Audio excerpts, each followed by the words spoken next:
Muy buen día. Hemos adoptado el acuerdo de iniciar esta sesión en comité.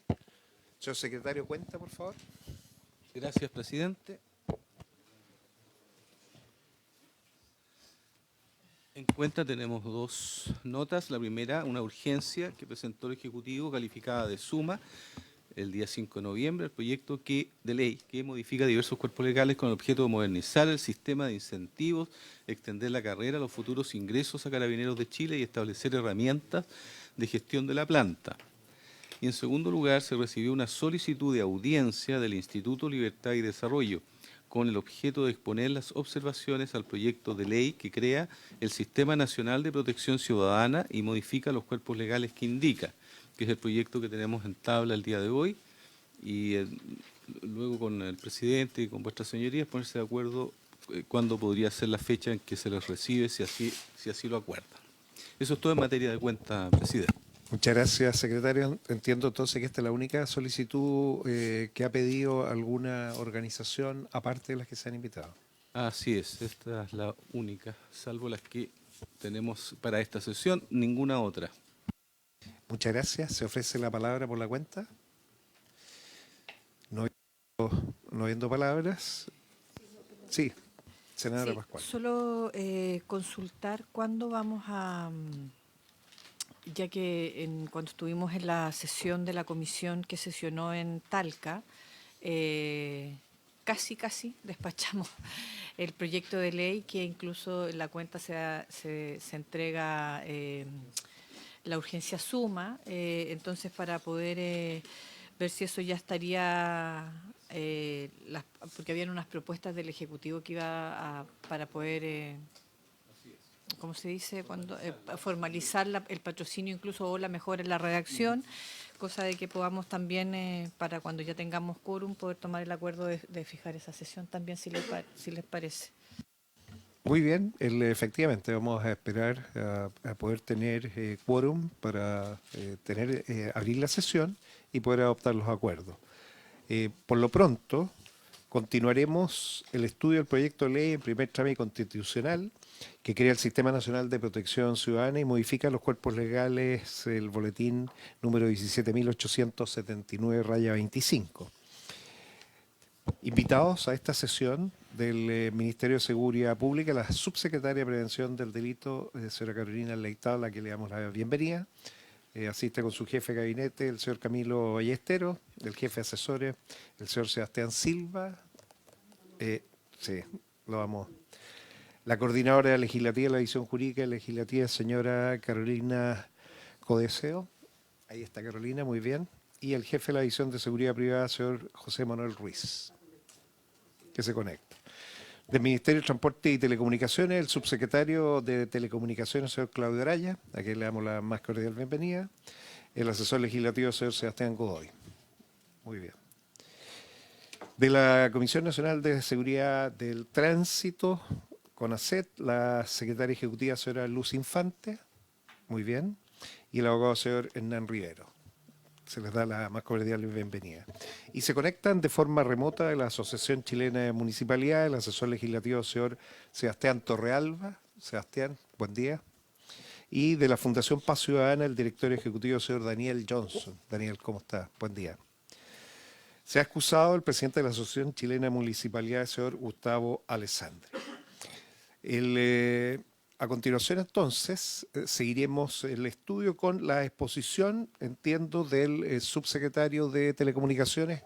No sé si usted trae alguna presentación, subsecretario. Muy bien, escuchamos al subsecretario, tiene la palabra. Gracias, presidente. Desde el punto de vista sectorial de las telecomunicaciones, el proyecto de ley genera modificaciones a la Ley General de Telecomunicaciones en el sentido de establecer ciertas obligaciones para dar operatividad al sistema, ¿no? Entiendo que esta comisión ya revisó cuál es la forma de operar del sistema de protección para darle sentido a la plataforma tecnológica. Es necesario hacer algunas modificaciones a la forma en que hoy día se cursan las llamadas de emergencia.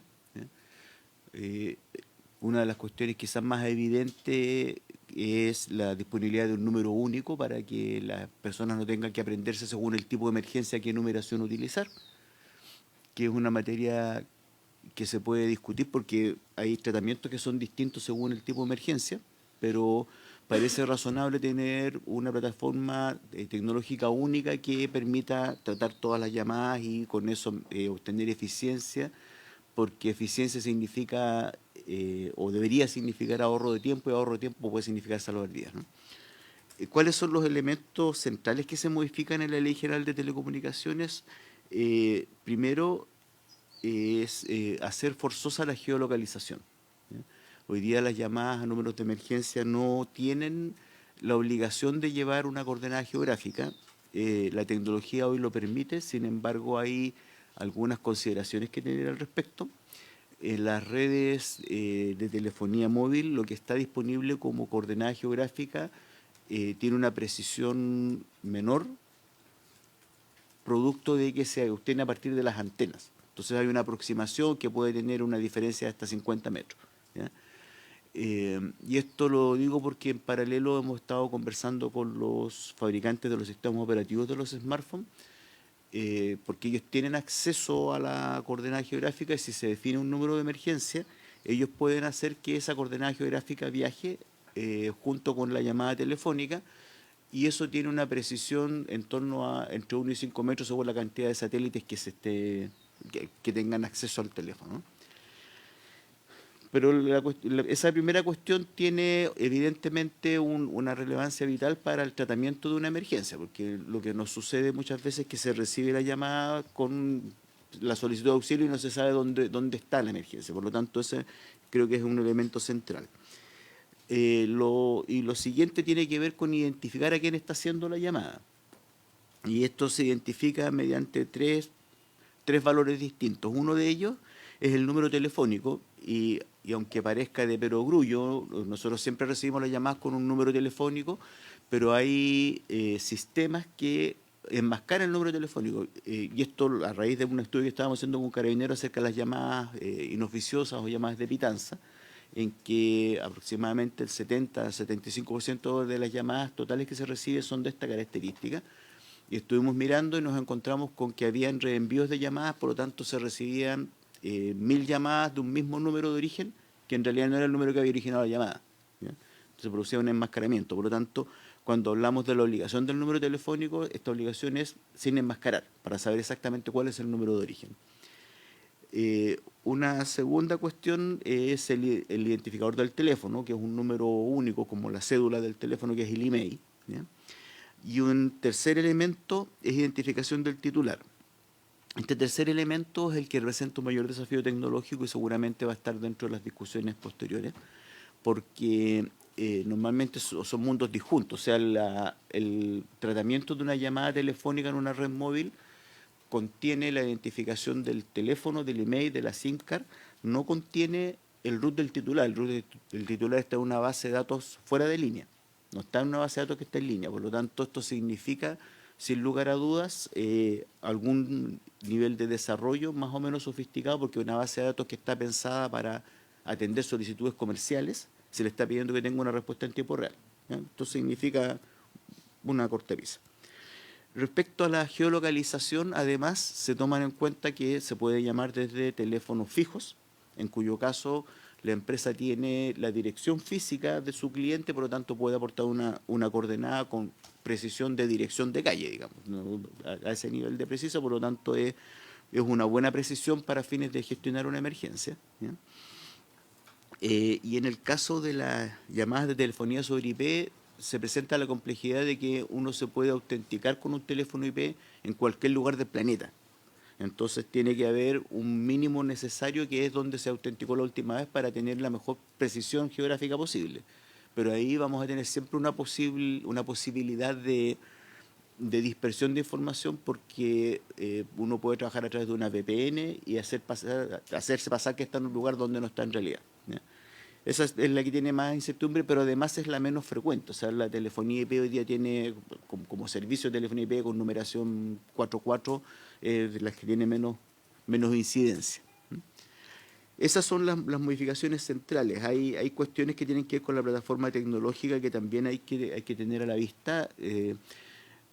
A raíz de la colaboración que hemos estado haciendo con Carabineros, hemos visto que el tema de la geolocalización, por una parte, ha sido complejo implementarla, pese a que esto funciona en otros lados, pero por otro lado, además, desde el punto de vista de la plataforma con la cual Carabineros recibe la información, con el mismo protocolo AML, para que vaya junto a la llamada a la coordenada geográfica, esto es algo que llevan algunos meses tratando de implementar, que está estandarizado, que funciona en otro lado, pero no ha sido tan sencillo de implementar.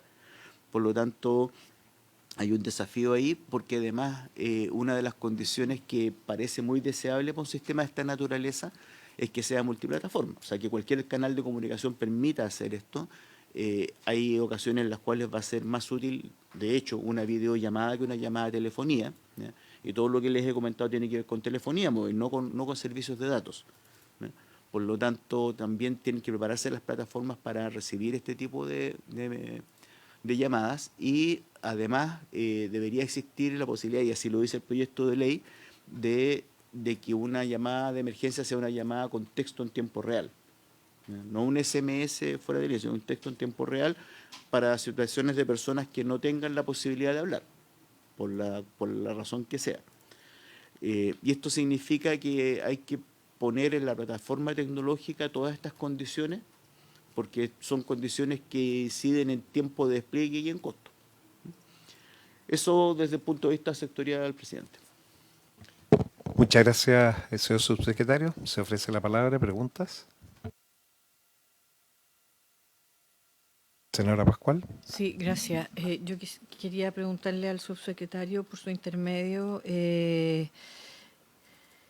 Entiendo, por la primera exposición que se hizo, la primera vez, digamos, por el gobierno, como también por los otros invitados que tuvimos la sesión anterior, que antes de llegar al número único es precisamente la coordinación de todo el sistema, digamos, y por lo tanto la última fase, según entendí yo, digamos, obviamente se traduce en el número. Por lo tanto, de acuerdo a las cosas a los elementos, digamos, que está enumerando el subsecretario, que se están revisando para que todo esto funcione y por lo tanto podamos llegar a ese el número único, ¿cuáles son las estimaciones de tiempo para en cada uno, o sea, la obligación de la identificación del número telefónico, de la identificación del titular con root, de precisar, o sea, de poder que sea, por así decirlo, que funcione tanto para telefonía móvil como fija, que pueda también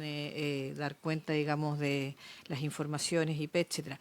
¿Cuánto se demora cada uno de esos temas según lo que se está trabajando, porque entiendo que esa es la labor de la subsecretaría, con las empresas para poder disponer de un sistema único o de un sistema interconectado o de un sistema interrelacionado de las distintas empresas para poder funcionar con los demás actores, pues en este caso salud por parte del SAMU, bomberos, carabineros, policía de investigaciones, desde ese punto de vista. ¿Cuánto es y qué es lo que podría, por así decirlo, aprobado el proyecto de ley, sale más rápido y qué es lo que quedaría como para una fase de implementación de mediano plazo, no de largo, pero sí de mediano plazo, no inmediatamente aprobado? Eso. Muchas gracias, señor subsecretario. Tiene la palabra. Sí, a ver, las labores de coordinación se pueden iniciar evidentemente una vez aprobado el proyecto de ley, digamos, no significa un proceso demasiado largo, ¿ya? Desde el punto de vista de lo que se debe hacer en lo transitorio, lo primero que se puede implementar es la geolocalización, ¿ya? Esto, como les decía, en el trabajo que estamos haciendo en colaboración con Carabineros es algo que se está ya avanzando, donde esperamos tener cubierto el parque de teléfonos Android en los próximos meses, un par de meses, 3 meses, que es lo que se puede estar demorando el desarrollo de la plataforma, ¿ya? Luego, las otras modificaciones son modificaciones que van a significar probablemente muchas presiones para su implementación desde el punto de vista del costo que va a tener esto para las empresas de telecomunicaciones. Por lo tanto, Una vez que la ley esté aprobada, estos son al menos 12 meses de implementación de la geolocalización a través de las antenas, ¿ya? Y con algunas dudas de cuánto puede tardar en la entrega de la información de identidad del usuario, o sea, root y nombre, ¿ya? Por eso nosotros hemos hablado de 24 meses para tener la plataforma, porque entendemos que esos 24 meses son un mínimo necesario para que se hagan todos los desarrollos que se deben hacer en todas las empresas de telecomunicaciones. Ese es como los plazos que nosotros estamos visualizando hasta ahora. Muchas gracias, subsecretario. Le damos la más cordial bienvenida al senador Iván Moreira y teniendo quórum, los invito a ponerse de pie. En nombre de Dios y la patria, se abre la sesión. Presidente, Tiene la palabra el senador Moreira. habíamos quedado que esta reunión iba a ser a las 11 de la mañana. Yo estoy desde las 10 acá.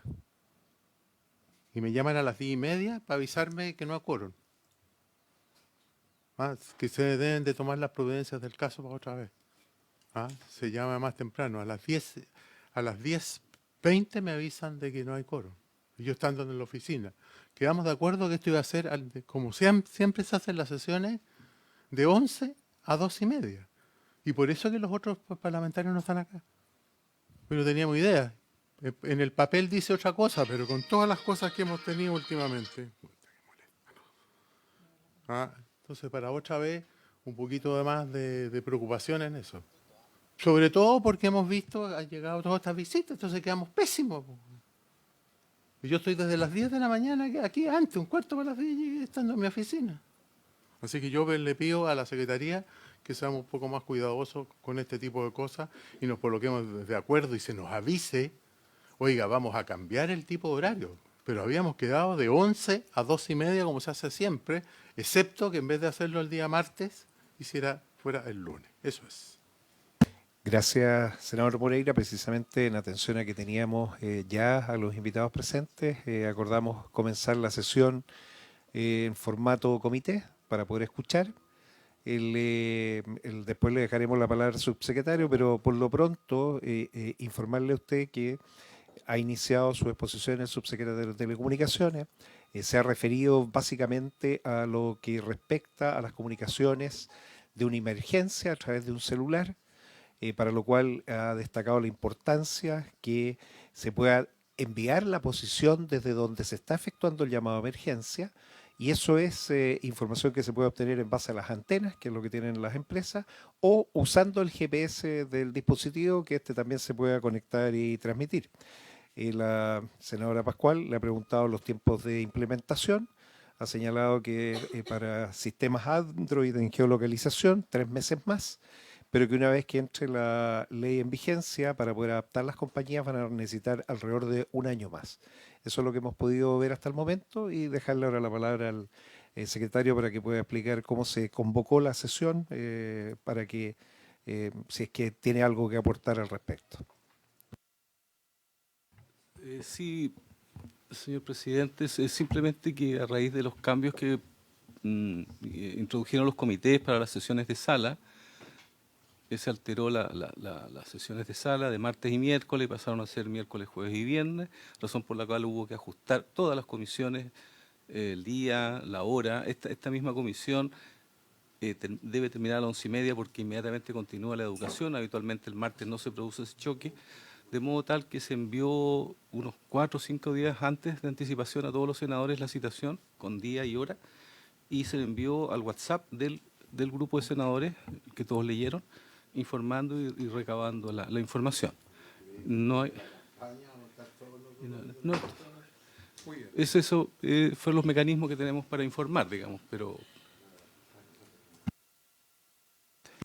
Muchas gracias, secretario. Senador Moreira, también. Si no hay sala, podemos buscar otro lugar donde funcionara a la misma hora. Pero no me digan que porque hay comisión de educación. Siempre puede haber un reemplazo. Muy bien. También señalarle que la senadora Pascual, respecto a los temas de tabla y de solicitudes que se ha llegado, se hace presente la urgencia suma, el del día 5 de noviembre, el proyecto de ley que modifica diferentes cuerpos legales con el objeto de modernizar el sistema de incentivos, extender la carrera a futuros ingresos a Carabineros de Chile, establecer herramientas de gestión de la planta. Ese es el boletín 17.535-25. En atención a que esta comisión sesionó en Talca, se está a la espera del Ejecutivo ingrese aquellos textos que necesitaban patrocinio, y lo importante es poder definir cuándo esto se va a poder ver. Si es que no llegara el presidente titular antes del término de la sesión, es uno de los acuerdos que tendríamos que... Ok, es una de las cosas que tendríamos que resolver con posterioridad. Por lo pronto, senador Moreira, senadora Pascual, no sé si es necesario que el subsecretario explique algo lo que ya ha explicado. Perfecto, entonces podríamos continuar con la sesión. El señor subsecretario le preguntaría lo siguiente. En la sesión anterior no solo se vieron las llamadas para informar una emergencia, sino que también las comunicaciones de emergencia. Y estas comunicaciones de emergencia en base a los sistemas de radio, para los cuales existe la frecuencia respectivamente reservada y definida en el espectro, pero también en la forma en que Chile fue adoptando, si es que tenemos, un estándar, un protocolo estandarizado de comunicaciones de seguridad. En la sesión anterior se hizo referencia a los dos estándares mundiales normalmente aceptados, el proyecto 25 de Estados Unidos, el P25, que tiene al menos 6 proveedores en Estados Unidos de equipamiento, y el equipamiento europeo Tetra, que tiene otra naturaleza. Entonces, la primera pregunta, voy a ir por lo que quedó pendiente de la sesión anterior respecto a las comunicaciones de emergencia. Ahora es cuando hay que coordinar no solo a las policías, también hay que coordinar a bomberos, hay que coordinar a las ambulancias del SAMU y a las ambulancias privadas. O sea, la coordinación entre ellos y con traspaso de información. Todos tienen que llegar, ojalá, a la misma posición de GPS, no se vayan a confundir en eso. Si se ha hecho algún estudio respecto a qué sistema es mejor para un país de nuestra característica, extremadamente angosto, extremadamente largo, larguísimo por decirlo, la distancia es comparable a toda Europa entero, o sea, para tener una dimensión. Por costo-efectividad, los costos de los equipos a la efectividad, la capacidad de datos que transmiten o no. Lo primero es saber si existe algún estudio al respecto. Lo segundo, todo el mundo de las comunicaciones ha ido a lo digital, incluso con comunicaciones para evitar que se interfieran, y para eso se usan técnicas, por ejemplo, de espectro expandido, spectrum. O sea, todo es dato a la larga, no es que vaya voz. Y si se usa una frecuencia exclusivamente para voz, se está subutilizando el espectro. Entonces, si también se ha estudiado el espectro para ver cuál es la mejor forma de poder asignarlo, especialmente para temas de emergencia, que todos puedan tener. Eso es respecto a lo que se conversó en la sesión anterior, que no se alcanzó a terminar, y por eso era tenerlo usted para ver el tema del espectro, la frecuencia, las asignaciones, cuáles pueden ser los mejores criterios para política pública. Y lo segundo, con respecto a declarar las emergencias, también, y esa es la pregunta, está la posibilidad de que sea una aplicación de gobierno cargada tanto en los sistemas iOS o Android, donde basta apretar un botón. Se define el tipo de emergencia y ya se traspasan todos los datos. Y se pierde, yo diría, la angustia de la espera de alguien que está escuchando que suena el teléfono y que nadie le contesta, que es lo primero. Pero además se garantiza la certeza jurídica de los datos, de la transmisión de datos, de una transmisión segura de datos. Entonces también, si es que se ha estudiado, porque eso resuelve temas de call center, resuelve muchos temas, si se ha estudiado en profundidad, qué es lo mejor para estos hechos. Y lo tercero es respecto a la situación de la flagrancia. Y este es un tema de fondo que le he pedido al ministro de Seguridad, en el sentido que todo es prevención hasta que ocurre algo y hay parte de flagrancia, parten cortando los tiempos. ¿Qué capacidad se tiene para que las empresas de telecomunicaciones, ante una necesidad, por ejemplo, el secuestro de un niño que anda con un teléfono, pero que no lo puede usar, probablemente las compañías pueden avisar dónde está ese teléfono. No es necesariamente el teléfono con el que se hizo la llama de emergencia. O de un adulto mayor perdido, que también probablemente anda desorientado, pero anda con su teléfono, ojalá cargado. ¿Qué capacidad existe para que esa información permita rápidamente recibirse y poder actuar? Esto lo hago también con la tragedia que tuvimos el fin de semana en nuestro Parque Nacional Torre del Paine, 9 turistas perdidos. Entiendo y quizás si usted puede comentar algo en las tecnologías, pero toda tecnología que ayude a decir dónde hay alguien en urgencia que requiere una atención instantánea, tenemos que ser capaces de reaccionar. Esta tragedia derivó en 5 fallecidos y 4 personas que salieron con vida.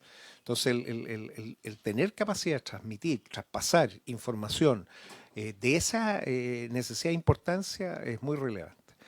Si fuera posible escuchar respecto a las 2 áreas de las asignaciones de las frecuencias, los sistemas de frecuencia y también de todas las otras áreas para poder seguir avanzando con el proyecto. Muchas gracias.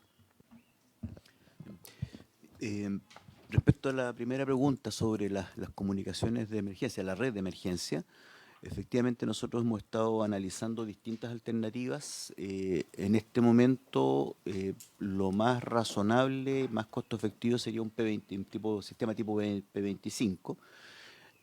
Esto primero porque es lo que más tiene bomberos, es lo que tiene carabineros y en muchos servicios de salud también. Por lo tanto sería de más fácil adopción. También hemos tenido conversaciones con una de las empresas que presta este servicio, que es Mobilink, que trabaja con equipamiento Motorola, ¿ya? Porque justo se les está venciendo una concesión de espectro y en el proceso de renovación una de las conversaciones que tuvimos con ellos fue que avanzáramos en digitalización, cuestión que ellos ya abordaron. Por lo tanto, vamos a tener un proceso de digitalización. Los tipos de terminales hoy no todos incorporan GPS. Por lo tanto, la digitalización no necesariamente trae consigo el que podamos conocer la ubicación geográfica de un dispositivo, ¿ya? Pero sí a nivel de recepción de datos, pueden recibir datos completos precisamente por ser digitales, ¿no? Así es que hay un avance en esa línea que yo creo que todavía es lento, todavía le faltan un par de años para poder concretarse y después de eso va a venir un tema que sí o sí nos va a pegar, que va a ser la renovación de los terminales, ¿sí? Que eso evidentemente es plata, ¿ya?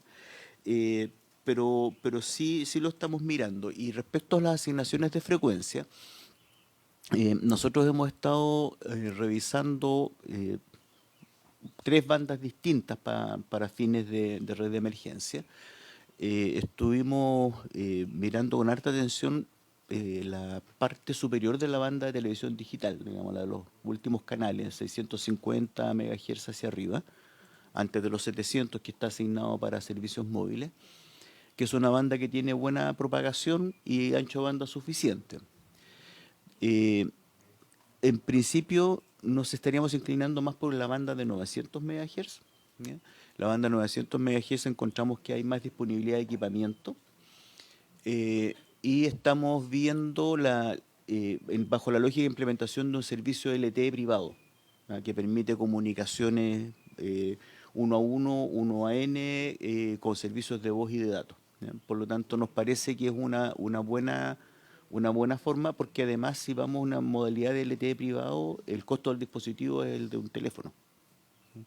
Así es que es un paralelo que estamos avanzando, independiente de que las bandas que usan los P25 van a seguir disponibles para los servicios de emergencia. También creemos que una red de emergencia más robusta debería tener esta otra componente y ahí estamos todavía en periodo de diseño, ¿no? De cuáles son las coberturas, cómo las alcanzamos, vamos en coordinación con los privados para que nos den servicio de VPN en algunas zonas de más difícil acceso. O sea, hay todavía mucho trabajo de diseño por hacer. Pero sin embargo tenemos bandas que están específicamente pensadas para ello y van a estar reservadas para la forma que se adopte finalmente. Respecto a la flagrancia, ahí hay dos líneas de trabajo distintas.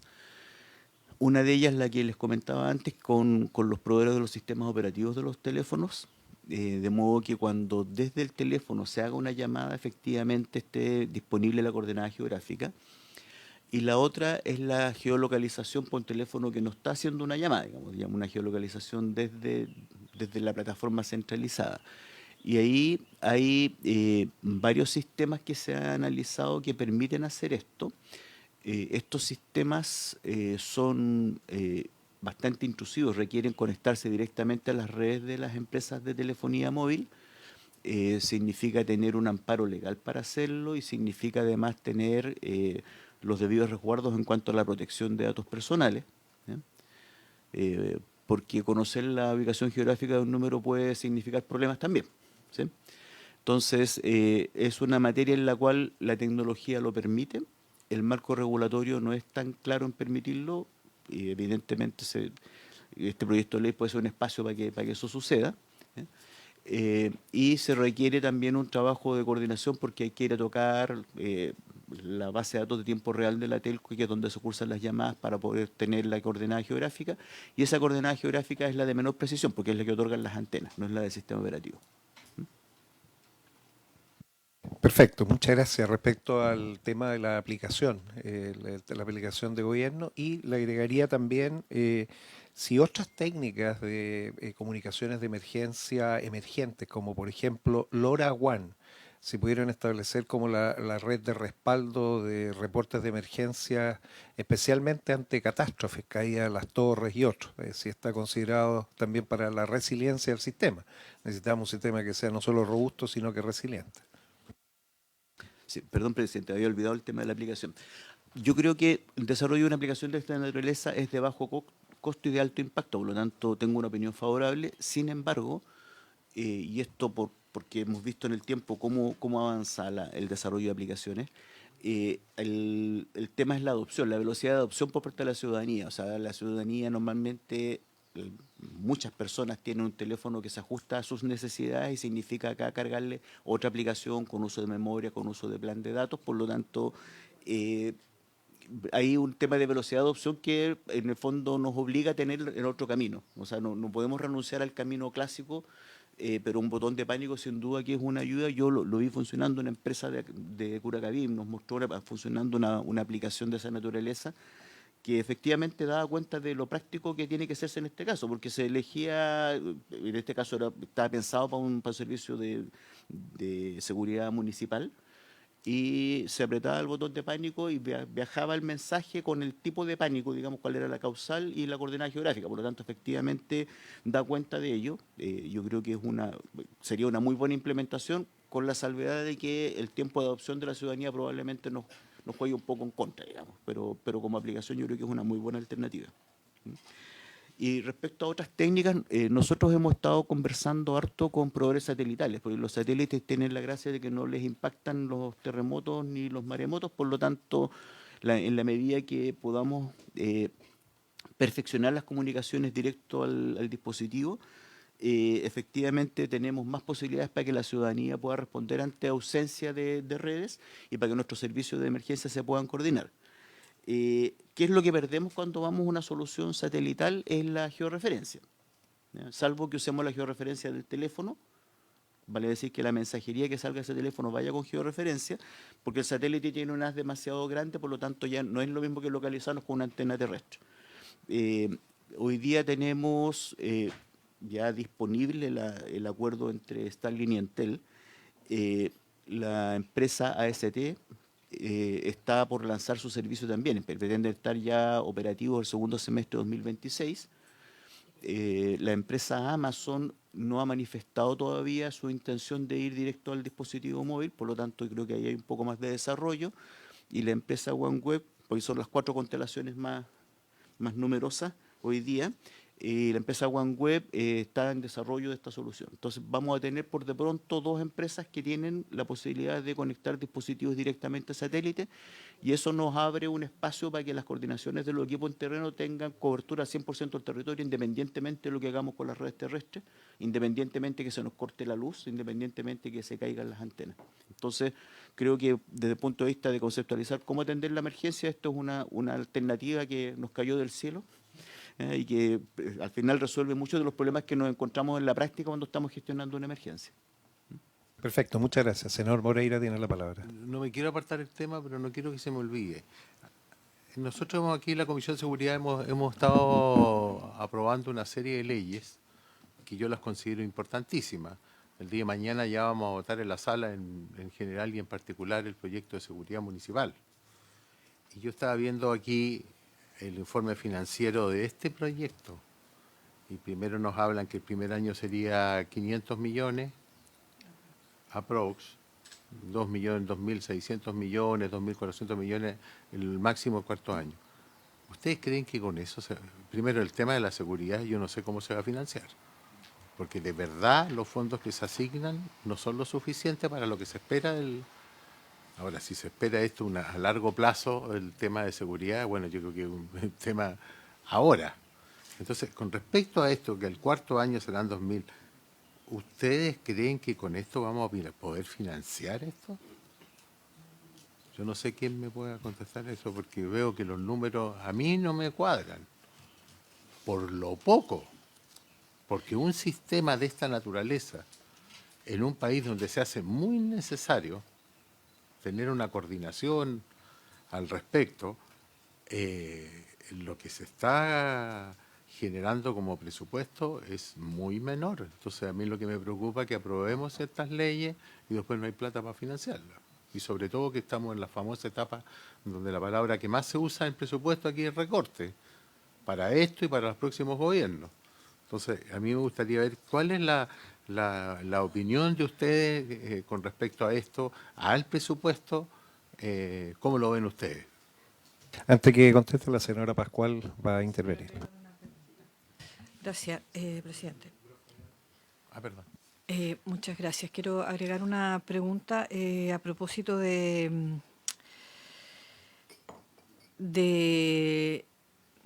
uno de los aspectos que contestó el subsecretario, por su intermedio, presidente.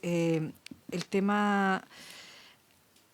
Aquí se dio una gran discusión a propósito de la tecnología IMSI Catcher, que es tremendamente intrusiva y que de hecho es más, creo que uno de los puntos más complejos que tiene el haber modificado y habiendo aprobado, digamos, la ley antiterrorista, la nueva ley antiterrorista, pero es uno de los puntos más complejos, puesto que constitucionalmente es absolutamente debatible en varios países. Y el subsecretario acá plantea un tema con respecto también a una tecnología que puede ser intrusiva a propósito de que el sistema geolocalice no la llamada que está haciendo la emergencia, sino que otro, ¿no? Entonces, desde ese punto de vista, si es posible, ¿por qué lo quiero preguntar? Porque creo que en caso de una situación de una persona perdida, extraviada, o en caso de una situación de secuestro, por cierto que es tremendamente relevante poder ubicarlo, y obviamente no tendrá las posibilidades él de estar llamando, digamos, ¿no? Entonces yo entiendo pero ¿cómo poder generar ese espacio con una limitación que permita, por un lado, resolver y evitar una situación fatal, digamos, y poder encontrar a las personas, y por otro lado, no colocar en una medida que puede efectivamente, como dice el subsecretario, interferir no solo en el cuidar las informaciones personales, sino que también incluso esta otra tecnología que yo nombré no capta los datos de un IP específicamente, sino que de un radio geográfico. Por lo tanto, aquí lamentablemente vecinos de un personaje investigado podrían terminar también con todos sus datos investigados. No sé si me explico. O sea, esa es la complejidad y por lo mismo es que choca con la constitucionalidad, digamos, ¿no? de las libertades individuales. Entonces, si hay alguna limitación que pudiera permitir una efectividad sin interferir en lo otro. Y lo segundo, que sí me parece también importante poder ver, es el ámbito de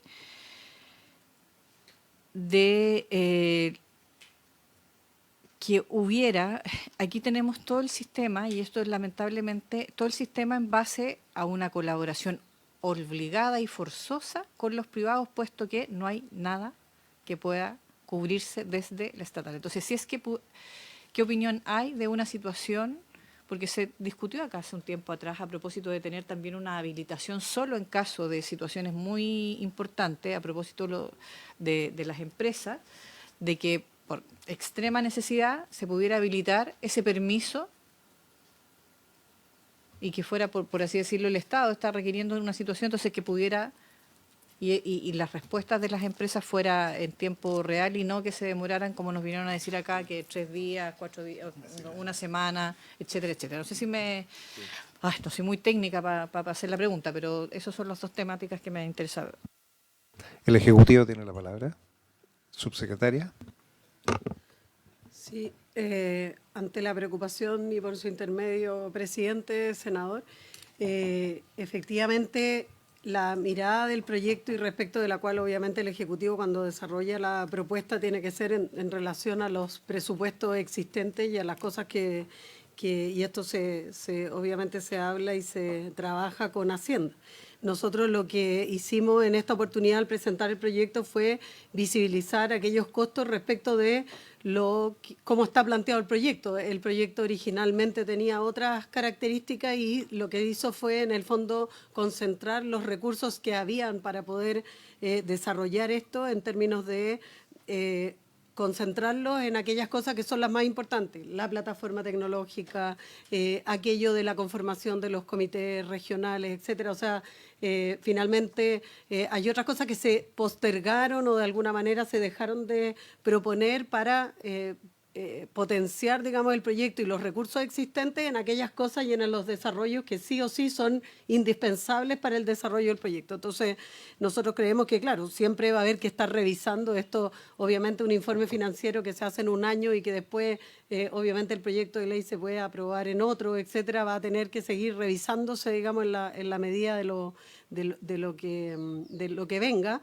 Por eso tiene además una temporalidad y finalmente, obviamente, después hay que licitar o seguramente o desarrollar, aunque sea desarrollo propio, digamos, dentro del país, el Estado, alguna institución que lo desarrolle, o se licite un sistema, igualmente va a requerir, digamos, de un presupuesto para hacerlo. Así que, y eso es lo que se ha contemplado ahora en el proyecto. Pero obviamente que va a haber que estar revisando permanentemente eso en la medida también de cómo termine siendo o cuál sea la definición final respecto, por ejemplo, de las plataformas que se utilicen, etcétera, para ello. Y eso lo tenemos conciencia de aquello, o sea que el presupuesto y el informe financiero va a haber que irlo revisando en la medida también en cómo avanza el proyecto en términos de lo que se va a solicitar finalmente que sea el modelo, digamos, por eso se propone un modelo de gestión, una gobernanza, digamos, que sea capaz de asumir con el presupuesto que se está planteando. Gracias, subsecretaria. Subsecretario Claudio Araya. Sí, a ver, el tema de la intrusión, digamos, el INSI Capture o cualquier sistema de intrusión, al final las medidas son más de corte administrativo que técnico. Desde el punto de vista técnico, no existe ningún sistema que sea inviolable. Y la forma para que un sistema que nos permita hacer esta geolocalización solo haga lo que debe hacer, primero es tener una única puerta de entrada, de modo de que el guardián de esa puerta de entrada no tenga alternativas, que no haya puertas traseras en los sistemas. Y lo segundo, desde el punto de vista administrativo, es la forma en la cual se debe proceder. Hoy día la entrega de información georreferenciada está sujeta a una autorización judicial, ¿ya? Y nosotros entendemos que en este caso debe hacerse un símil a una autorización judicial, pero por tratarse de una emergencia. Por ejemplo, en el caso de un secuestro, lo que se debe generar es un mecanismo de colaboración con el Ministerio Público, con el Poder Judicial, de modo que se obtengan las autorizaciones en el tiempo oportuno, ya sea por la vía de las órdenes de investigar, ¿ya? Pero que la autorización sea oportuna, pero en el fondo siempre tiene que haber el resguardo administrativo, porque, y esto lo vemos nosotros en la interacción normalmente con las telco, cuando se pide una georreferencia, el funcionario que tiene que bajar los datos, esto se hace fuera de línea, ¿cierto? El funcionario que tiene que bajar los datos espera tener un respaldo porque se siente vulnerable frente a una demanda después por entregar datos que no tenía que entregar, ¿cierto? O datos sensibles. Entonces, ahí la medida de resguardo debe ser administrativa. O sea, debe el sistema. Con el presidente estuvimos en el CNI, en el Centro Nacional de Informaciones en España, y vimos cómo trabajan allá. No es la CNI. Por favor. Sí, sí, sí, sí. No, sí, de hecho hicimos la salvedad cuando estuvimos allá, que me produció un poco nervio entrar a ese edificio, pero y ahí vimos cuál era la gobernanza que se daba. Y en el fondo esto es un tema de gobernanza, po, de cómo hacemos que esto sea efectivo, porque cuando andamos buscando a una persona que está extraviada necesitamos buscarla ahora y no dentro de 6 o 12 horas, ¿ya? Y a la vez no permita vulneraciones. Y eso es gobernanza. La tecnología tiene que estar al servicio de la gobernanza que finalmente se defina. Perfecto, muchas gracias. Vamos a continuar. Solamente pedirle al Ejecutivo revisar dos aspectos. El primero, la presupuestación está puesto en el segundo año el desarrollo del piloto. Con lo que se ha señalado hasta el momento, con la necesidad de probar, de desarrollar capacidad nacional y todo, lo ideal sería que estuviera en el primer año. O sea, invertir, no dejar porque eso permitiría abordar rápidamente. Después se va regulando, se va viendo, pero usar un piloto.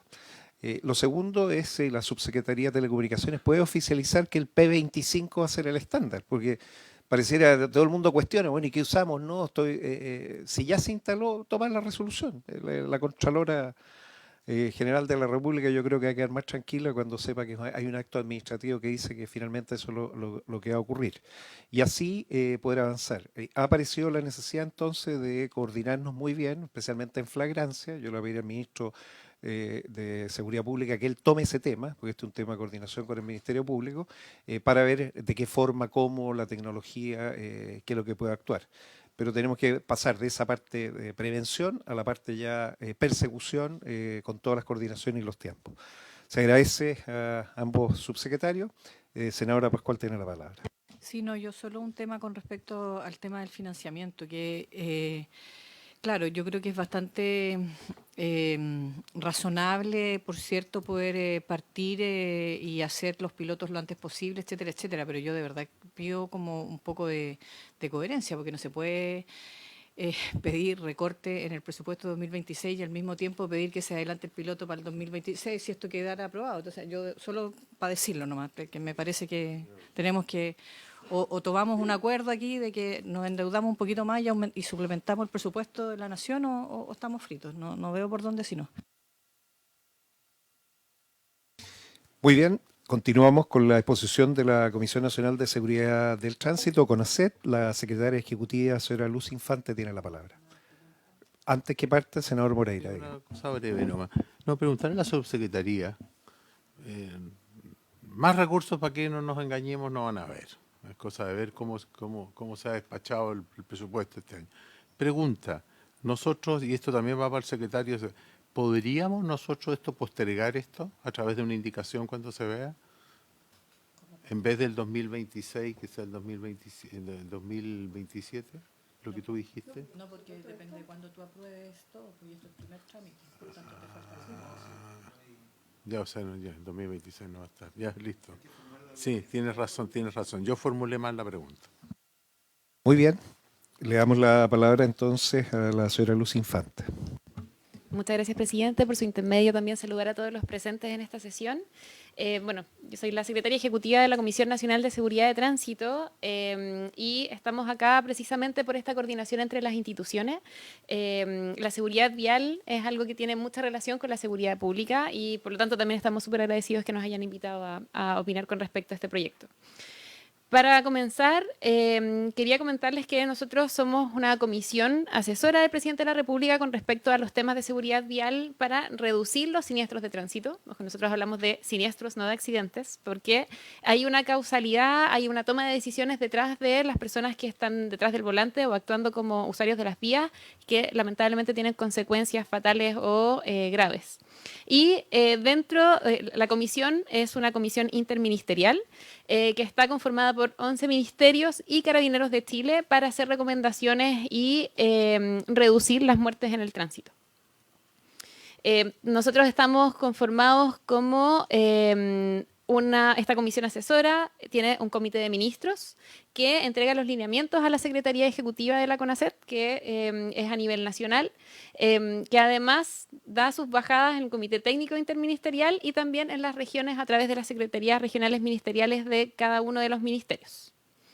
Y ¿Para qué existimos nosotros? Tenemos una política nacional de seguridad vial que elaboramos de forma colaborativa el año 2017 y participativa, y que también tiene una bajada en la estrategia de seguridad de tránsito de estos de 2021 a 2030, y que tiene 5 ejes de acción. Bien, dentro de estos 5 ejes, el último es la respuesta tras los siniestros de tránsito. ¿Por qué? Porque nosotros, a pesar de que estamos enfocados en la prevención, como todos los otros ejes que aparecen ahí, el último está enfocado en cuando ya el siniestro ocurrió. Bien, en cómo damos reparación a las víctimas de siniestros de tránsito, pero también en cómo apoyamos en que las víctimas sean las menos posibles. Siempre orientados a esta visión cero, que es que en nuestro país nadie más muera por siniestro de tránsito, ni también queden lesionados graves, debido a que son causas totalmente evitables. Y en particular nuestra estrategia tiene un enfoque de reducir en un 30% las muertes al 2030, y sin embargo estamos bastante lejos de lograr esa meta, lamentablemente. En un momento más les voy a mostrar por qué. A través de este enfoque de la visión cero, nosotros cambiamos un paradigma de cómo se ven los siniestros de tránsito. En particular, siempre la visión tradicional es enfocarse, por ejemplo, en el conductor de un vehículo. Como el conductor tomó una mala decisión y por ende él es el culpable, y a él le llegan todos los problemas con respecto a la siniestralidad vial. Sin embargo, el enfoque de un sistema seguro habla de una integralidad del tratamiento de la siniestralidad vial. ¿Y a qué nos referimos con esto?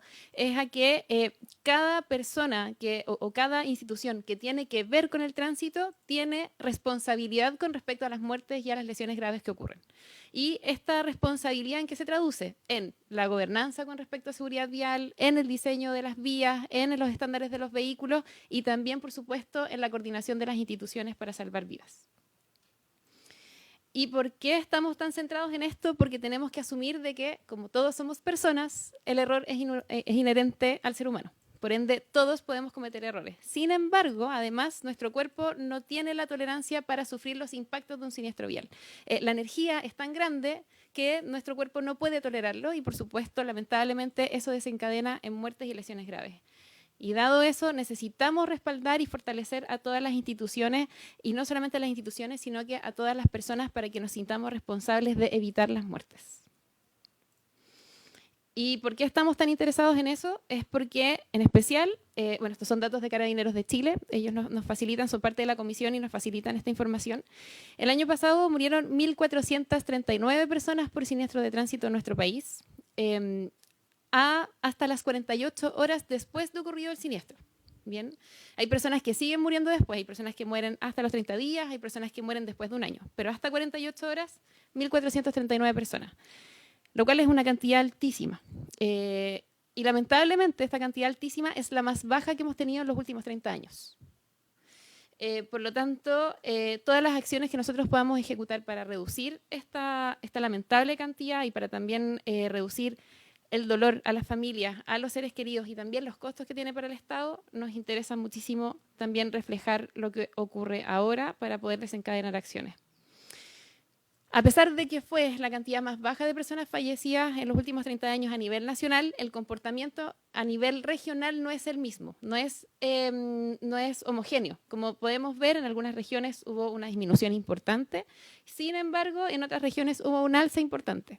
Esto puede explicarse, por ejemplo, porque son regiones que tienen una alta demanda de servicios productivos, alta demanda de las vías, también porque son centros vacacionales y ocasionalmente son visitados por personas que no son del lugar y por lo tanto no conocen las rutas, que por ejemplo es lo que nos pasó el año pasado en Fiestas Patrias, donde murieron 70 personas en los siniestros de tránsito en los 10 días.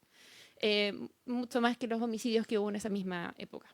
Y porque se debió a que como el feriado fue tan largo, más las celebraciones, las personas no se supieron comportar de forma correcta y tampoco el entorno los guió a comportarse de una forma correcta.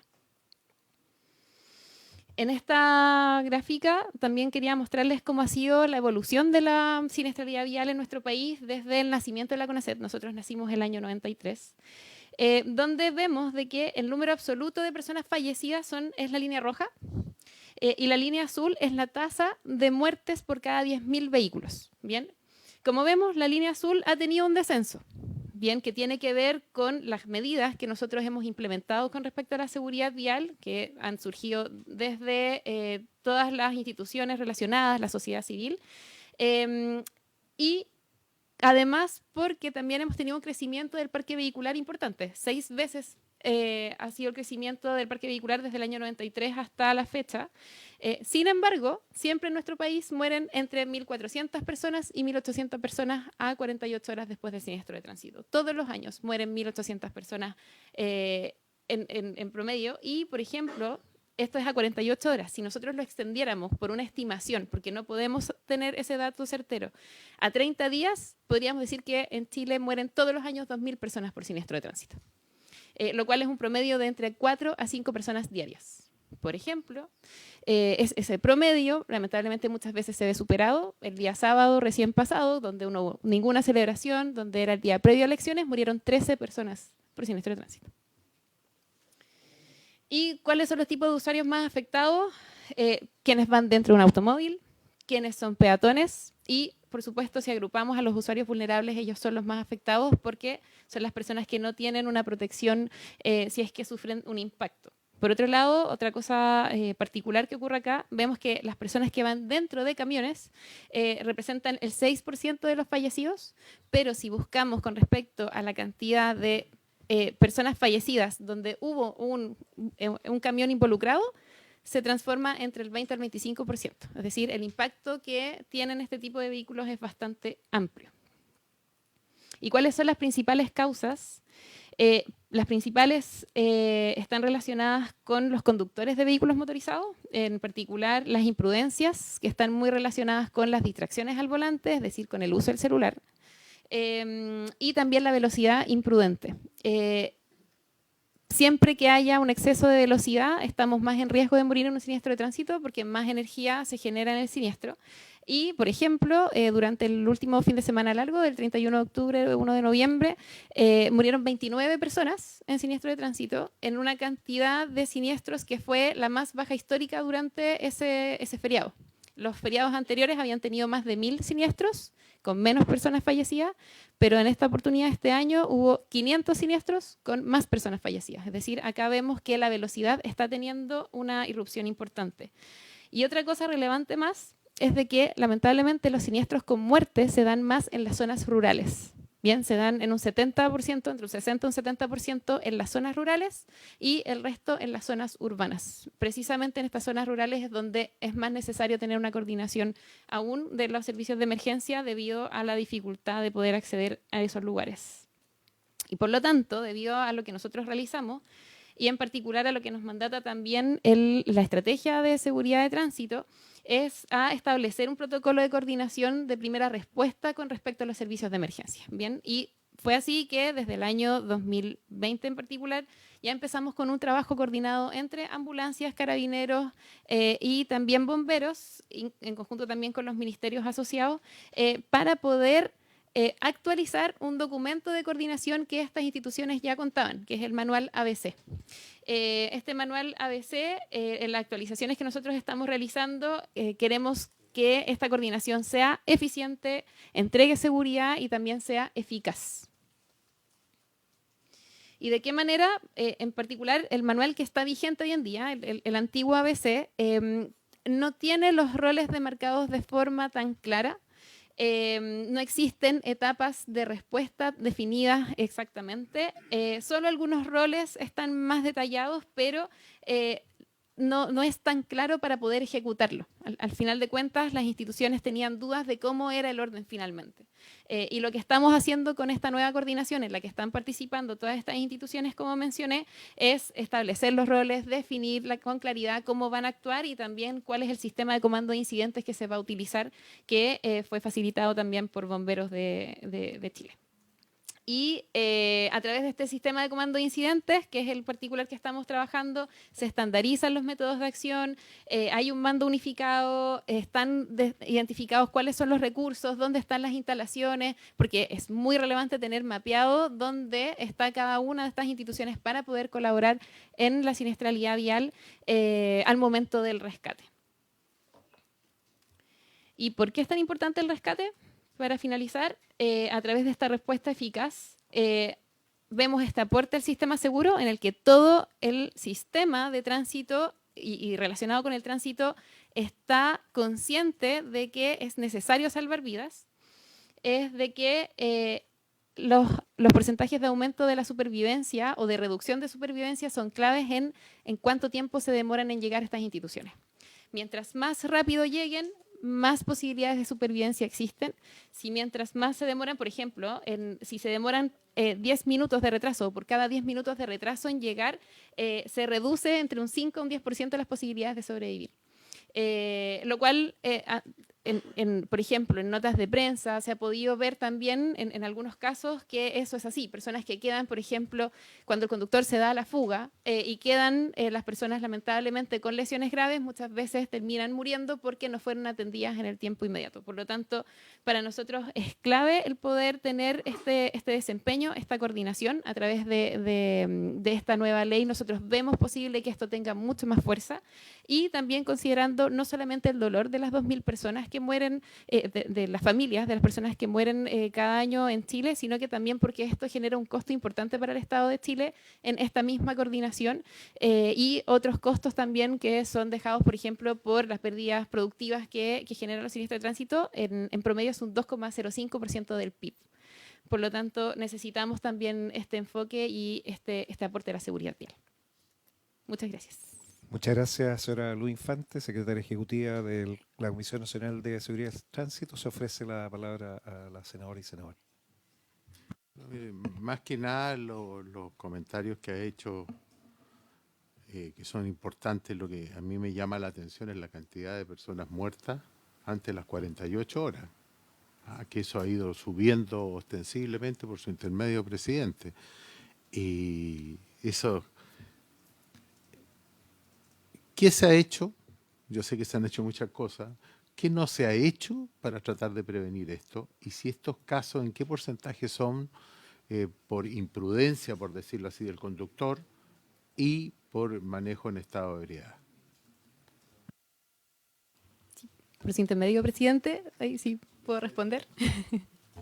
Le damos la palabra. Muchas gracias, presidente. Bueno, hay distintas acciones que se han realizado desde la puesta en marcha de CONACET del año 93. En particular, tenemos, por ejemplo, la reducción de la velocidad en zona urbana de 60 a 50. Eso tenía un impacto en la reducción de la mortalidad de un 20%. Tenemos también la obligación del uso de cinturón de seguridad, especialmente también la ley Tolerancia Cero, la ley Emilia, que aportaron un cambio cultural con respecto a la conducción con alcohol. Antes la conducción con alcohol estaba dentro de los 2 primeros lugares de causas de siniestro de tránsito con fatalidades. Hoy en día se encuentra en el 4º lugar, con un 9% de las personas fallecidas se deben a conductores que iban con alcohol. Es un cambio cultural, insisto. La seguridad vial es un tema muy complejo que se resuelve de distintas formas, con educación, infraestructura, fiscalización, etcétera. También vemos todos los aportes que vemos que estamos realizando. En un futuro también estamos trabajando en un sistema de licencia por puntos que esperamos también que ese proyecto continúe en el futuro, pero todo demarcado para que se reduzcan las muertes y también inspirados en las experiencias internacionales como la española y la francesa, que han tenido fuertes reducciones al implementar medidas como la licencia por puntos, por ejemplo. Perfecto, muchas gracias. Senadora Pascual, no sé si quiere hacer alguna pregunta. Sí, no, muy breve, presidente, por su intermedio. Se habló del manual ABC, me gustaría saber cuáles los avances de respuesta estandarizada, porque quiero también, para la gente que nos está viendo, aclarar que un sistema de protección ciudadana que aborda emergencias tan dispares y tan distintas, además, en la respuesta, porque una cosa es un incendio, otra cosa es una persona perdida, otra cosa es una situación de orden de delincuencia, versus lo que tenemos acá, un accidente de tránsito, ¿no? Digamos que por cierto son todas emergencias, nadie está poniendo eso en duda, por cierto. Pero el manual de respuesta, digamos, estandarizada que ha trabajado CONACET con las distintas instituciones, me gustaría, por lo menos, en qué cosas ya está totalmente como acordado, que implica, porque entendí de la exposición que hay una serie de sugerencias donde focalizar en algunos puntos donde se demora mucho más esa respuesta en llegar, pero cuáles son los elementos de esa respuesta estandarizada. Muy bien, se ofrece la palabra a CONACET.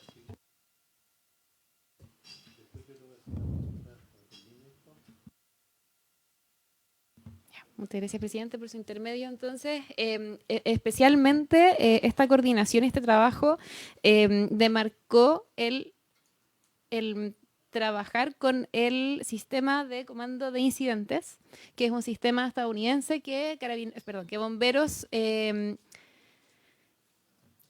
adaptó para también que el resto de las instituciones lo trabajaran en conjunto, es decir, todos coordinados a través de este sistema de comando de incidentes. La idea es que a través de este sistema de comando se entregan cuáles son los lineamientos de cómo debe actuar cada una de las instituciones. Por lo tanto, a través de este trabajo de dejar en el manual ABC que este es el sistema de comando de incidentes, ya se entiende cuáles son los roles que toma cada una de las instituciones en cada una de las circunstancias de emergencia. Muchas gracias. Senador Moreira tiene la palabra. Muy bien, les agradecemos. A continuación, de la Asociación Chilena de Municipalidades, expone el asesor legislativo, señor Sebastián Torrealba. Sí, Sebastián, si puede esperar un minuto, el senador Moreira va a hacer uso de la palabra primero, con una pregunta que tiene el subsecretario de Telecomunicaciones. Bueno, yo no sé si esto lo sabe también la subsecretaria. Esto me lo dice recién que no lo había visto yo, nuestra asesora. Es que hay un proyecto de ley en primer trámite constitucional que se está viendo en el Senado, que modifica la ley 18.168 General de Telecomunicaciones, con el objeto de establecer un número telefónico único para la comunicación de emergencias viales. Dicho eso, lo que yo quiero preguntar es sobre la compatibilidad de este proyecto con el proyecto que estamos estudiando.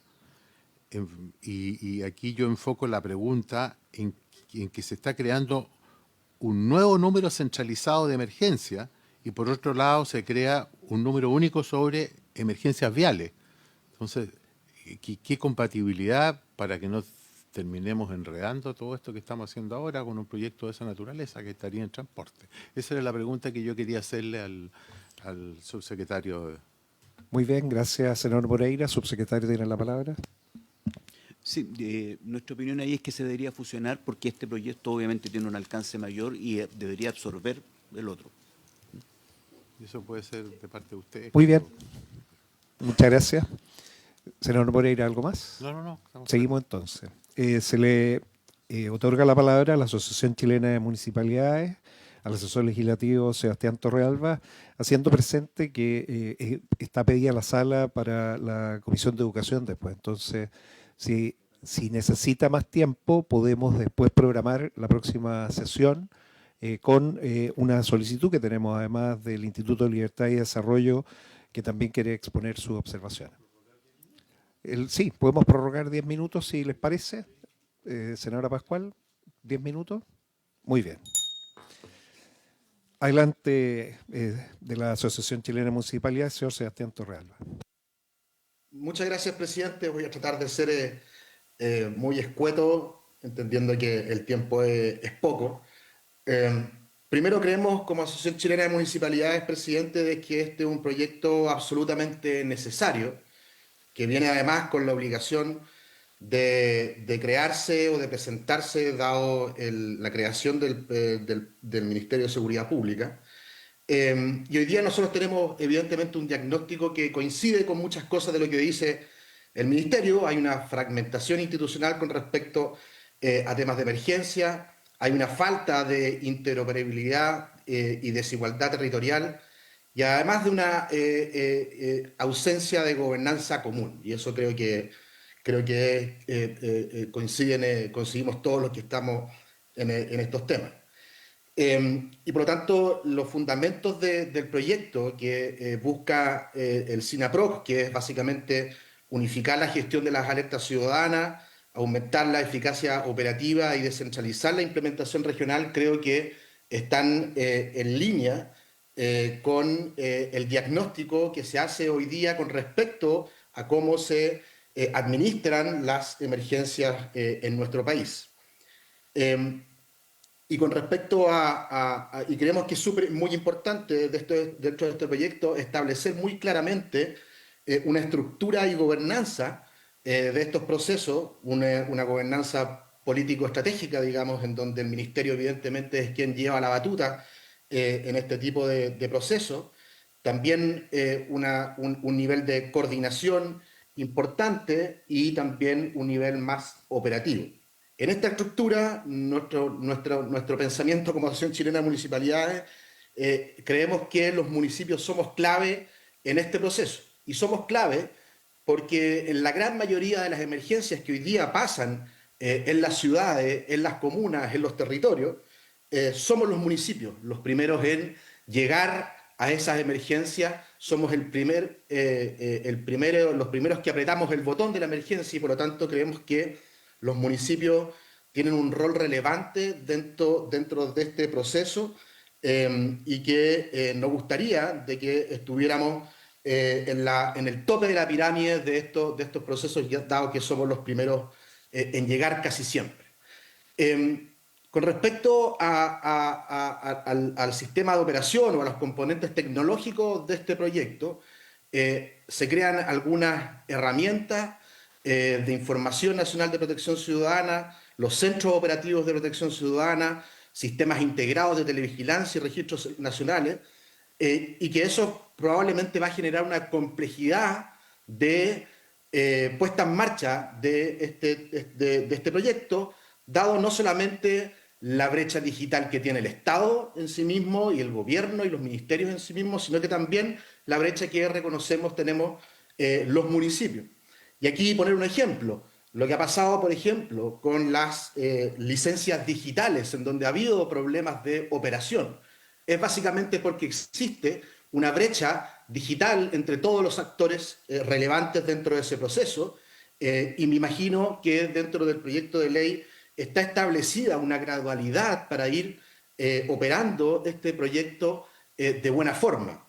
Presentarlo o lanzarlo en su 100%, creemos que va a generar problemas dadas las brechas que existen entre todos los actores relevantes y por eso entendemos de que este proyecto es, como dicen por ahí, un MVP o un proyecto mínimo que luego tiene que ir escalando en el tiempo con distintos sistemas de operación y nuevas responsabilidades.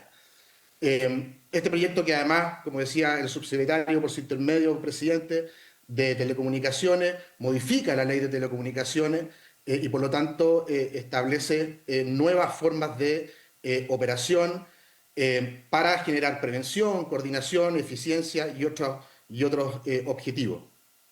Con respecto al rol de las municipalidades, ya lo dije, presidente, nosotros somos los primeros en llegar a las emergencias y por eso creemos que somos importantes, no solamente en los comités que se crean en este proyecto de ley, sino que también en la primera parte de los procesos de emergencia y que son relevantes para salvar vidas y para también evitar ciertas emergencias. Hay algunas cosas en este proyecto que no vemos, que es, por ejemplo, en cómo podríamos prevenir ciertas cosas o ciertas emergencias que hoy día la tecnología nos permite poder hacer. Hoy día existen algoritmos matemáticos tecnológicos que nos hacen posible el poder prevenir ciertas cosas, delitos, emergencias, accidentes, lo que sea, pero creo que son elementos tecnológicos que tienen que incorporarse en el desarrollo del proyecto y en el desarrollo de la ley misma una vez aprobada. Con respecto a las consideraciones financieras, creemos que lo que está establecido como informe financiero no es suficiente y creemos de que hay que generar algunas transferencias directas en el proceso de desarrollo de este proyecto hacia los municipios para poder tener la capacidad técnica, tecnológica y recursos humanos para ser parte relevante de este sistema de seguridad. Y en cuanto a los desafíos, creemos que es muy importante la articulación técnica y legal con los sistemas de televigilancia que existen hoy día en los municipios. Hay muchos municipios que han avanzado muchísimo en términos de emergencias o en términos de seguridad ciudadana, y evidentemente va a tener que haber una articulación técnica y legal con ello. No menos importante, y es súper relevante, como decía la senadora Pascual, cómo protegemos los datos personales y la adecuación a estándares nacionales de interoperabilidad, y la necesidad, evidentemente, de las capacidades municipales en gestión de seguridad, y eso se está tramitando rápidamente en el proyecto de seguridad municipal que está ya en segundo trámite en el Senado y que esperamos salga lo antes posible. En conclusión, presidente, creemos que el SINAPROC constituye un avance importante en la institucionalidad de protección de seguridad integrada, articula los incidentes de seguridad y emergencia, y eso evidentemente va a generar mayor coordinación, nos va a exigir una modernización tecnológica, y por eso creemos que el desarrollo de este proyecto, una vez aprobado, tiene que ser de manera gradual, entendiendo las diferencias que hay de realidades entre distintos municipios, porque no es lo mismo la realidad de Vitacura con la realidad de Curacao de Vélez, son dos cosas muy distintas, y por lo tanto la gradualidad de este proyecto es relevante, y al mismo tiempo considerar, y esperamos que así sea, considerar dentro del trámite de este proyecto la participación constante de la Asociación Chilena de Municipalidades y también de algunos municipios socios nuestros que han tenido experiencias muy positivas con respecto a temas de seguridad ciudadana y de emergencia. Se me ocurre hablar de la Municipalidad de Lo Barnechea, por ejemplo, que ha hecho un trabajo importante, y evidentemente, y con esto termino, aquí hay un desafío cultural no menor. Hoy día los chilenos estamos acostumbrados al 133, ese es como el canal de comunicación. Lamentablemente tenemos datos que son negativos con respecto a que muchas de las llamadas son falsas, y también el cambio cultural hacia un solo número de emergencias de aquellas comunas que ya han tomado números de emergencia distintos al 133. Pero en definitiva, presidente, creemos que este es un proyecto relevante, importante, que entendemos de que lo que se ha presentado es un mínimo para partir, pero luego esto tiene que generar mucho mayor desarrollo, sobre todo por lo que tiene que ver con las nuevas tecnologías. En Estados Unidos, específicamente en Nueva York, la predicción o el uso de datos para predecir accidentes ha sido muy exitoso, y han podido llegar hoy día con nuevas tecnologías o evitar el 20% de las emergencias que ocurrían antes en la ciudad de Nueva York, y hay otros ejemplos exitosos en el mundo. Así que eso es lo que podemos comentar, presidente, y evidentemente estamos disponibles a la discusión de este proyecto en cualquier momento que se nos requiera. Gracias, presidente. Muchas gracias, señor Sebastián Torrealba. Se ofrece la palabra a la senadora y senadores presentes.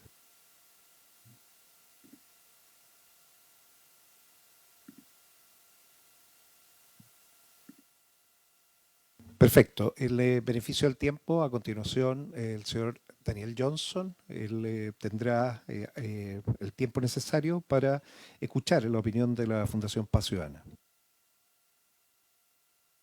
Bueno, muy buenos días a todos. Se está escuchando, ¿no? Sí, se escucha fuerte y claro. Perfecto. Presidente, bueno, por su intermedio hago la presentación al resto de la comisión y a todos los participantes.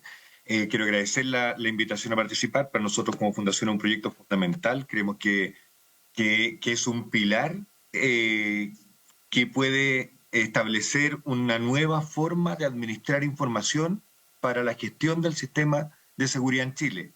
No solo un sistema que mejora la atención de las emergencias, sino que la información que podemos capturar de aquí puede ser absolutamente relevante para poder administrar el sistema completo. Entonces, preparamos una presentación, son varias láminas, así que voy a ir muy rápido. ¿Se está viendo ahí bien? ¿Se está viendo compartido, no? Sí. Perfecto. Entonces, algo de historia muy corto. Esto es como para ver cómo estamos en Chile con respecto a lo que ha pasado en el mundo. Estados Unidos, evidentemente, ha sido el país que ha avanzado más rápido en los sistemas de atención de emergencia. El teléfono nace en 1860 en Estados Unidos. Los CAD computarizados parten en 1960, 100 años después. Los primeros números de atención de emergencia parten después, incluso que los CAD de 1967. Y hoy día estamos hablando de sistemas de nueva generación que ocupan ya no es llamada de emergencia, sino que son sistemas que administran un montón de tipos de comunicaciones distintas, botones de pánico, sensores de acelerómetros, por ejemplo, un adulto mayor si se cae, O sea, ya esto, pensar solo en cuáles son los tipos de comunicaciones que vamos a tener a futuro, nos abre una puerta de desarrollo gigantesco. Tenemos que estar preparados para eso. En Chile el teléfono llegó después, pero en 1979 se instaura el 133 de Carabineros, que está funcionando hasta hoy. El 131 se instaura recién en el año 1994 y el primer CAT de Carabineros se instaura recién en el año 2007. O sea, estamos súper atrasados con respecto a lo que pasaba en otros países. Y la historia, esto no es nuevo, lo estamos conversando, el sistema integrado de atención de emergencia en Chile lo estamos conversando hace bastante tiempo. Han habido experiencias de las que tenemos que aprender y nosotros consideramos que en el proyecto de ley, y aplaudimos eso, se ha considerado estas experiencias, pero son relevantes tenerlas a mano para no perderlas de vista. El Maule 100 se trató de implementar en el año 2009 y no funcionó. Y lo que no funcionó fue principalmente porque no hubo una coordinación interinstitucional, no hubo roles claros, no hubo compromiso. Y eso lo hizo fracasar, y eso hay que aprenderlo. Después vino el terremoto, evidentemente, el año 2010, que lo terminó de matar. Pero en las 150 propuestas por la seguridad que se presentaron en el primer gobierno del presidente, no, en el segundo gobierno del presidente Piñera, habían dos propuestas, la 62 y la 63, que hablaban del sistema integrado de atención de emergencia. Se contrató un estudio a nosotros, a la Fundación Paz Ciudadana, en el año 2019, para implementar un piloto del sistema de atención de emergencia en Chile, que es un documento largo que está disponible. Yo no sé si tuvieron la oportunidad de revisarlo, yo lo dejo a disposición, se lo puedo enviar a través de su intermedio presidente a toda la comisión para que lo puedan tener. Se crea la ley, se promulga la ley del nuevo Ministerio de Seguridad, que introduce después el SINAPROC, y ahora estamos discutiendo el proyecto de ley, ustedes, la verdad, están discutiendo el proyecto de SINAPROC del año 2025, o sea, hay toda una historia previa. Centrarme primero en ese diagnóstico que hicimos nosotros en el año 2019 porque puede ser iluminador. Lo que nosotros tenemos en el sistema de emergencia en Chile es esto. Tenemos una persona víctima de un problema de salud, un problema de incendio, un problema de seguridad. Él decide a quién llama y una vez que decidió a quién llama, recibe la llamada a los distintos sistemas. Cada uno de los sistemas que recibe las llamadas tiene una instalación distinta, capacidades diferentes. Y no necesariamente todos tienen la misma capacidad. O sea que hay que ser súper claro. Carabineros es el que tiene mayor capacidad, mayor estandarización de sistemas. Tiene un CAD contratado que es Tiburón o las Evoluciones, con una empresa que se llama Emeres, que ha ido evolucionando y lo tiene integrado en todos los CENCO a lo largo de todo Chile.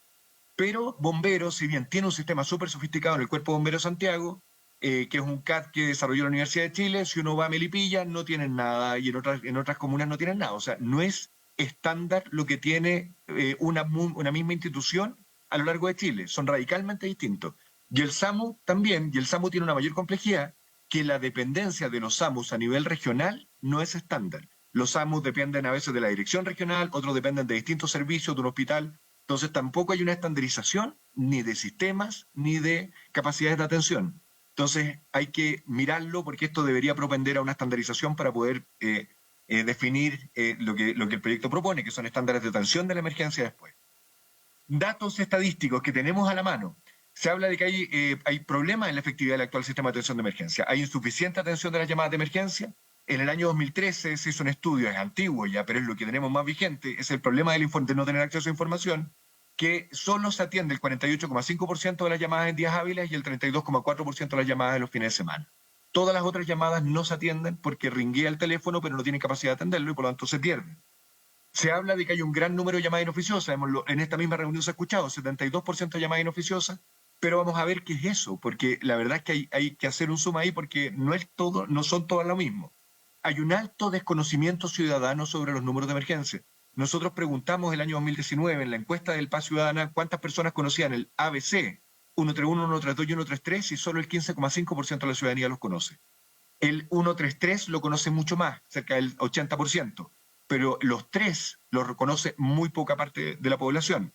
Y hay una baja satisfacción con el servicio entregado. En esa misma encuesta nosotros le preguntamos si habían llamado al sistema, si habían recibido respuesta y si esa respuesta había sido satisfactoria, y solo el 42% declaraba que había llamado y que había recibido una respuesta satisfactoria.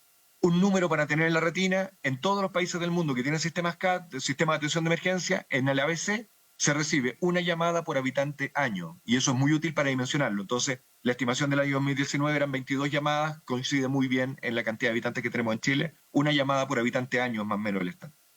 Hemos escuchado en esta misma reunión hablar de llamadas inoficiosas. Creo que es súper importante detenerse ahí.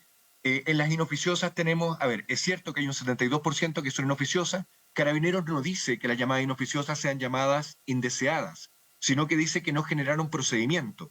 ¿Por qué no generan procedimiento? Porque son 1.300.000 de esas 4 millones de llamadas inoficiosas del año 2024 fueron cortadas. O sea, una persona que llamó no tuvo la paciencia para esperar y terminó cortando el teléfono. 1.200.000 broma, eso sí es una llamada como las que uno considera que son indeseadas. Inaudible, casi 1 millón. Llamadas de una persona que puede tener una emergencia, por ejemplo, violencia intrafamiliar, que abre el teléfono pero que no puede hablar porque está siendo amenazado, es una llamada inaudible. Y esa llamada puede ser la más necesaria que genera un procedimiento, pero no tenemos la capacidad de reconocerlo. Y la declaramos nosotros llamada inoficiosa. Llamadas que requieren información o llamadas que requieren orientación representan 400.000 llamadas al año. Esa evidentemente es parte de información, pero no es una llamada sancionable.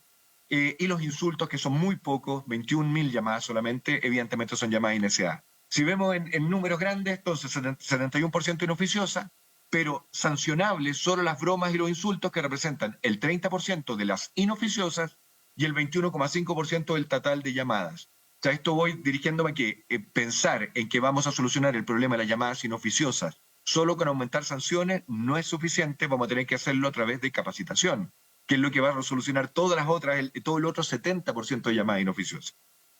Problemas que tienen los actuales sistemas de atención, aquí hicimos este formato gráfico que creo que es bien útil. Se desconoce las llamadas que no logran entrar porque las líneas se encuentran ocupadas en los 3 servicios, carabineros, bomberos y ambulancias. Bajo nivel de recordación del número de emergencia, ambulancias y bomberos. Ausencia de coordinación interinstitucional en todos. No tenemos interacción intersectorial cuando necesitamos atender a una emergencia por las 3 instituciones. Alta inversión en sistemas sin rendición. Carabineros tiene una alta inversión en sistemas CAD, que es muy útil, que ahí tenemos una base sobre la cual construir, pero evidentemente no tenemos una rendición de eso. De hecho, es poco lo que se usa, la data que capturan los sistemas de Carabineros para gestionar el sistema. Alto número de llamadas inoficiosas, Carabineros lo declara así, los otros no sabemos. Alta diversidad en sistemas de detención a nivel nacional, el bomberos y ambulancias, como ya les decía. Por ejemplo, el SAMU tiene instalado un CAD computacional en Puerto Montt, pero en el resto del país no. En el 2019, cuando fuimos al Hospital Metropolitano a hacer el levantamiento, se pasaba la información de uno a otro con un papel escrito, o sea, ni siquiera había un CAD detrás. Se desconoce la calidad de la atención en todos.